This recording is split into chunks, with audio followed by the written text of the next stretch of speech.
And we are honored to be joined by the Messiah, Mark Messier. Yes! Hey, good morning, everybody. Great to be on with you. You know, I just was reminded, I woke up to a big text chain of 20 of our former players with the New York Rangers saying thank you to everybody that for 1994. So, as they say, you win today and you text together forever. Happy anniversary, Mess. 30 freaking years. Have you thought? I mean, think about where you stand in New York, Lord. You realize, I know you listen to New York Sports Talk all the time, but we reference you quite a bit in everyday sports talk because you were the guy to do it. There hasn't been a guy to end a drought for the Mets. There hasn't been a guy to end the drought for the Knicks. There hasn't been a guy to end the drought for the Jets. You ended a 54-year drought. You were brought here to do a job. You did it. You are all-time legend, one of the greats in New York City. What does that mean to you? Well, it means a lot. I don't think that I did it.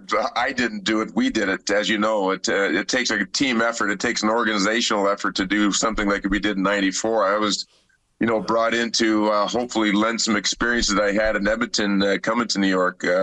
But I never looked at it. I was the guy to break the curse of 54 years. But what an unbelievable time those 3 years were for me in Edmonton. The lead up to it, winning the President's Trophy the first year, but only losing in the playoffs and not even making the playoffs the next year and feeling lower than a snake's belly and riding that wave all the way back up and winning the Stanley Cup the third year. What a way to do it, though, because I felt the intensity and the pressure and the disappointment. Maybe that's what it made it even more special. But, Mess, did you feel the pressure right away? Because we talk a lot. You did, because I was going to say, we talk a lot about Rodgers and him trying to elevate the Jets. Obviously, your resume was already complete based on what you did with the Oilers. I mean, the Rangers weren't as down as the Jets have been recently. You felt that pressure from jump? I was so hopeful that when I got traded to New York that hockey wouldn't matter like it mattered in Edmonton. And when I got to New York, that first game, I'll never forget the rest of my life. When I came on, I was introduced and then I shook all the hands of the captains that were there that night. From that moment on, I recognized that this is going to be intense. The pressure I felt immediately. I felt the passion, the fan base, the 51 year of pain that the fan base had suffered. And I knew that I made the right choice coming to New York because I was getting involved in a journey on something that was going to be incredible. I didn't know if we're going to be able to win a Stanley Cup. I was confident we could when I looked around and saw the players that the Rangers had amassed with Brian Leetch and Zubov eventually and Mike Richter in goal and Kovalev. And then we added some veteran guys. I felt that the first day, my first game coming back to New York City that night, I knew that I was in for having a chance to do something that would be incredible. Well, I'm curious, Mark, what was your perception of Ranger fans before you got here? Just what you would expect. A passionate fan base, had seen a lot of hockey over the years, loyal to the team, loyal to the organization. Suffered incredible setbacks, got close a few times to only suffer more disappointment. But if you had to say one word after all these years, loyal and passionate, just unbelievable. And to this day, I spent a lot of time in New York City on the subways, going from meeting to meeting, whatever. And it's just incredible how many people were. And the word that always, or the two words that everybody always says is thank you, and everybody has a story to this day. They remember where they were and what it meant to them. And you think about, bringing families together and sons and fathers uniting and bonding over the game of hockey and the New York Rangers and mothers and daughters and aunts and uncles. It was just unbelievable, powerful experience. BT and Sal on the Fan. We're talking with Mark Messier on the 30-year anniversary of the Rangers winning the Stanley Cup in 1994. How much did that one mean to you, Mess? I know you won a bunch of cups. What did 94? How special was that when you rank it amongst the other cups that you won? It felt a lot like the first one, to be honest with you. And of course, you spend your whole life trying to figure out a way to win a Stanley Cup, and when you do, it's like all these feelings of gratitude and all the words that you could think about, and the people that put you into place and the family sacrifices and all that. When I got to New York, it felt new again. It felt like a second career. It felt like I was starting over in some ways. And and then to understand and get to know the fan base and the disappointments and all the things that had happened and the curse that was supposed to be there, and trying to overcome all the teams that had got close but never, only to wind up being set back again. When we lifted the Stanley Cup in 1994, I didn't lift that cup. The New York Ranger fan base, whether you're in that arena or not, that energy from all of us combined lifted that cup together. And I think that's why we're still talking about it and why it was so special 30 years later now. Mark, we were close, man. For a little more than a month, we were having that little flirtation. Knicks and the Rangers maybe going to mess around and give us a throwback summer. So obviously back in 94, you're doing your thing.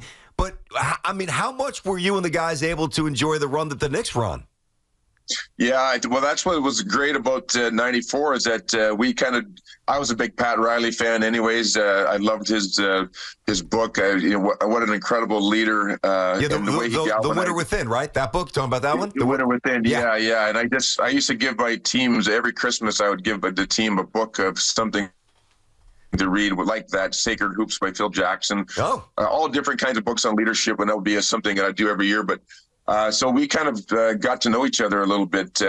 Starks and all those guys, and Anthony Mason would come to games. Ewing was a great guy. So there was some collaboration there a little bit. We were supporting each other, and I was able to get to a couple games that year. So that was really awesome for us to be able to share that same time, and unfortunately that the Knicks didn't quite get there, but what an incredible run they had as well. Mess, take me back to Game 6 Eastern Conference Finals. It was really the first time you guys had your backs against the wall, the famous guarantee. Where were you at mentally with that team, and what led you to guarantee the victory ahead of your win, obviously, in Game 6 in New Jersey?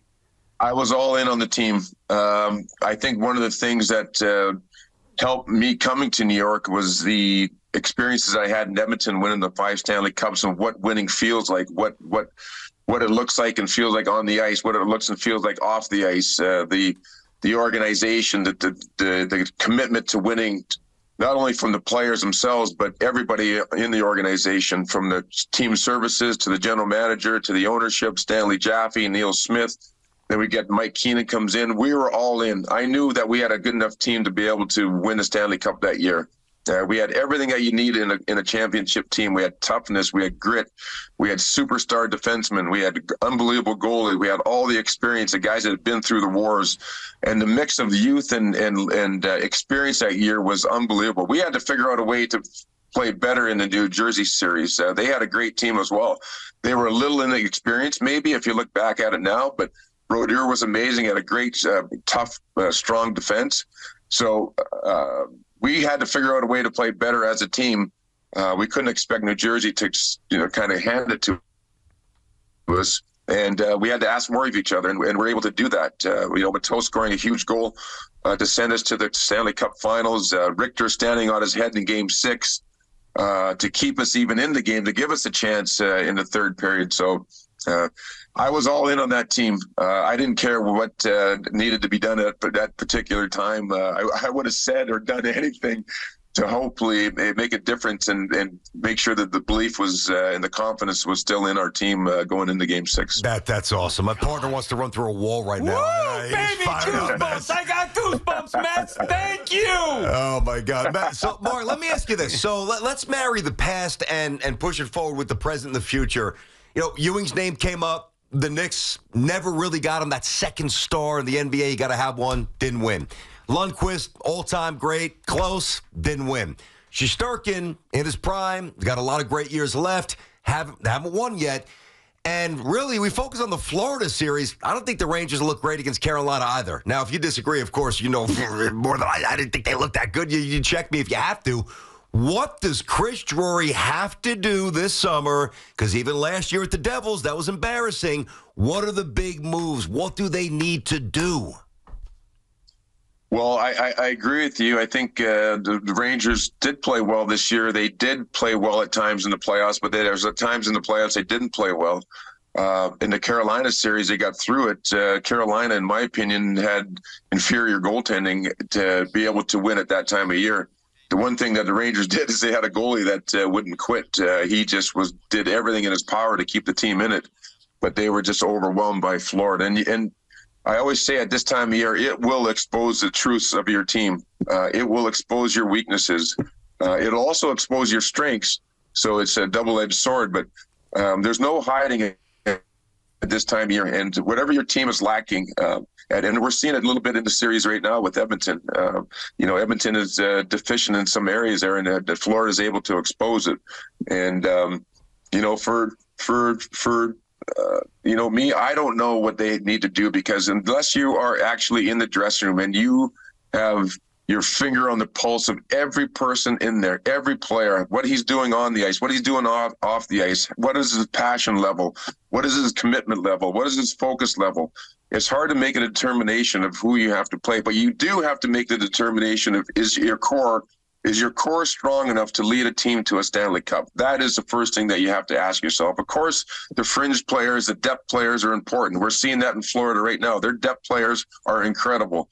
Lundell, Listerine, and Rodriguez. You go up and down the lineup, and the contributions they're getting. So you need that, of course, but you have to answer the first and most important question: is your core good enough, big enough, strong enough, talented enough, focused enough, disciplined enough, and to get the job done? And then you go from there. Well, Matt, understood. And there's so many things that you don't know because you're not there. Practice, on the bus, the passion level, things you can't quantify. Exactly. I understood, totally respect that. But what you know about the game and what you talked about with PK every night on the big screen, obviously in between periods, you guys are good together, by the way. Do you think that you're welcome? Do you think that Chris Drury thinks that his core is good enough to win a championship? By his comments, by his comments that I read, because I only read it from afar and I'm not involved. So from his comments, that's the question that he's asking himself, and that's what's going to need to be addressed. You look at the teams that go on to win. You look at us in '94. Okay, were we talented? Yeah, we had amazing Hall of Fame. We had some great players. But we were the epitome of a team in '94. If you look at a team, we had toughness. We never got run out of a building. Nobody was being intimidated. We had skill. We had a great power play. And then we had all the experience and focus and depth that you need to win. So, it's just, and it's not easy nowadays to do all that because of the salary cap and the timing of it. The window's shorter for these organizations to get it all to come together. You got your entry-level contracts and you're paying your top guys high money and balancing and marrying that with experience there. It's very difficult to do. But the answer, the long-winded way of answering your question there is that you got to be able to win a lot of different ways. If you're a one-trick pony in the Stanley Cup playoffs, because the other team's sole purpose is to try to take away what you do well, and then what are you left with? Mm-hmm. BT and Sal on the fan. We're talking about Mark Messier, 30-year anniversary of the 1994 Stanley Cup championship win. Couple more for you, Messier. We really do appreciate your time. Are you happy with your current role in the game? You're obviously having fun broadcasting there with PK, although I could do without PK. I must be honest. He drives me nuts, that Ranger hater. Put him in his place, Mess. No, but you're doing well broadcasting. Do you miss, there you go, do you miss, or do you have a desire to be either a coach or run a front office and try to run a team to go chase another Stanley Cup in a different role?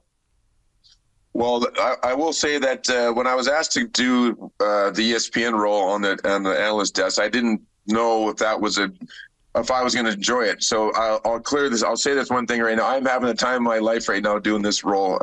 I never expected to have this much fun. It's taken me 3 years to kind of get comfortable in the position and understand how to do the job.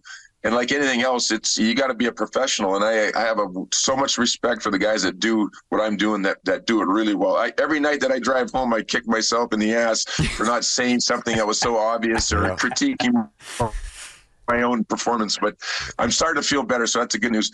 It would be, I always felt that I could be additive to a team in the right role, whatever role that is right now. I'm not really interested in coaching anymore. I'm not really interested in being a manager anymore, but being a part of a team in some capacity would be fun.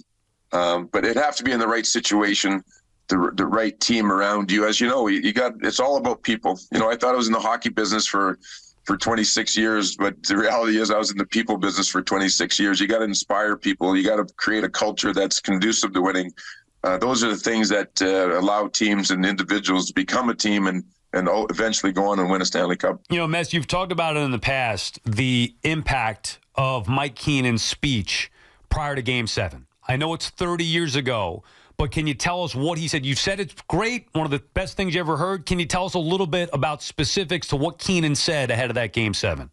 Well, you know, it's been well documented that there were some problems leading up to some of the times in the New Jersey series, and Mike had been close many times in his career with Philadelphia, of course, and he ran up against the great teams in Edmonton, and he got Chicago there, and then he ran up against Mary Lemieux and the great teams they had here. And he was bringing teams that were banged up and, you know, gave and bled for each other. So he was close. He did make some mistakes along the way in Chicago and in Philadelphia. And I recognized a long time ago that I was one of the guys that, whether you're a police officer or a teacher, a coach, I respected authority. But there was one day I woke up and I said, wow, coaches aren't gods. They don't know everything. They make mistakes like the rest of us. They are human. And I think what was so interesting about the 94 Cup run is that it was a learning experience for all of us, and we have to learn how to win together. Sure, I was part of a winning team at Edmonton, and we probably did it differently than we ended up doing in New York, but collectively you have to do it together, and that's including the coach. When you get to the Stanley Cup Finals, all the head games, all the psychology, all that is just thrown out the window there. You got to get in the canoe together. You all got to grab an oar, as Eddie Olczyk used to say, and start rowing together. And the coach has got to be, at that time, he is not separated from the team. He is in the canoe with the team trying to figure out a way to win. And when Mike came in there in the talk that he gave to the team, he said, you guys are the best team in the world right now. You guys have the ability to go out there and win this game. You don't have to pray and hope that you're going to win the game. You can win the game, you know. And I think when the coach comes in there and he kind of gives you that kind of, you know, heartfelt message that this has been an incredible journey that we've been on together, and it gets at that level there, it gets way emotional for everybody. The coaches come clean after all the things that you've gone through together, and for us, that was an important message to hear from the coach at that particular time. And of course, we still had to go out on the ice and execute a game plan and win. But those are the kinds of things that happen along the way for a team that eventually goes on to be winners. Oh, God, I can just imagine what Ranger fans are thinking as they're hearing this mess. I got goosebumps, man. I'm almost getting emotional. I wasn't there. I mean, oh, my God. We'd run through a wall for something like that. Last thing for me, it's a quick one. Talking, of course, the great Mark Messier, BT and Sound on the Fan. So, Mess, you mentioned you woke up today after you were about an hour late. So for us, I'm just kidding. That you had like 20 texts from I partied last night like we won the Stanley Cup in 1984. Yeah, as you should. You Mark Messier. Yeah. You should party every night. Yeah. And never pay for a drink, by the way, when you're here, which you don't, or you don't have to. So I know you had a bunch of texts from the boys about the 30. Hey, today's 30 years. That's the Rangers text thread. Is there an Oilers text thread maybe talking about the world's most famous female Edmonton Oilers fans? Have you guys texted about that lately? Oh, yes. With the yes, sir. I just saw the interview on Spittin' Chicklets. Now, do you believe that that's her? Because not everybody was buying. I mean, I think it's her. Yes, you know, you think it's her? Yes. Of course, yeah. No, nothing gets by in Edmonton without everybody knowing what's going on there. But that was great. Oh, I said they should have given her season tickets next year. That's right. She's all in, but it seems like she wants to kind of lay low. Like even though she went on a podcast to show, she doesn't. She's like, it's almost. I don't want to say that she regrets doing it, but she seems a little. All right, I'll do one, and then I'm going to kind of disappear. And listen, that was a moment, but yeah. You know, nowadays it's not a big deal, right? No, that's not. Mess, I got to tell you, for a kid who was 14 at the time, I currently am wearing an unworn hat prior to today. I bought the Stanley Cup championship hat 30 years ago. I see that. I've kept it in my souvenir category there at home. I broke it out today. A jersey originally that I had prior even to your arrival medal with the New York Rangers that I'm wearing today in honor of it. 30 years. I was 14 years old. And like you said, on behalf of every New York Ranger fan that has already said it to you, I want to say it to you. Thank you. You were the one who came here. You embraced this town. You embraced the challenge, and you delivered. You will always be the Messiah. Thank you, Mark Messier, and happy anniversary. I love the hat, guys. Thanks, Mess. Good job, Mess. Hat, right? Yeah, exactly. Original starter hat. This is it. It is. This is the one you guys were wearing when Gary Bettman said, Mark Messier, come get the Stanley Cup. I mean, my God, goosebumps, Mess. Great stuff. That's vintage. That's vintage right there. That's awesome. It is vintage. We appreciate your time, Mess. Good luck. Enjoy the rest of the season here. We'll talk to you soon. Great being on with you guys. Take care. Thanks, buddy. Oh, man. Dude, Happy I anniversary. I love watching this. What a great spot that was. I love watching you with him because I know what he means to you. Great. What are you kidding? He's great. You don't want to. I get goosebumps from some of those stories. You know what the best part about Mess is? For a guy who has achieved supernatural stuff. Yeah. He's so relatable. And Yeah, he I just know. seems like a regular guy. Now, I've still. never talked to him before. Obviously, I've watched him as a I broadcaster. was going to ask you, this is the first time you ever interviewed him? I love him. Yeah, first time I've ever had the chance. You never called into like Mike and Chris and you like patch him through? I've never talked to Messier at Wow. all, period. Never. That's awesome. Now, I've interviewed Neil Smith. Mm-hmm. I've interviewed Mike Keenan. Yep. We had Richter on. I believe I had Graves at one point along But the way. never the one who brought it home for you. And to do it on the 30-year anniversary and to hear him still tell those stories. Dude, that one about Keenan, the speech, because you could relate, right? Back then, coaches were hard on players. Oh, gosh. So he's riding their ass harder than anybody else the entire year. Here they are, all the pressure in the world. You're at home. You're on the brink of delivering the first Stanley Cup in 54 years or potentially blowing your opportunity. And maybe the players are thinking, oh, man, he's going to ride us. He's going to be hard on us. And instead, Keenan says, you guys are good enough. You're going to go out there and it gets me emotional actually thinking about it.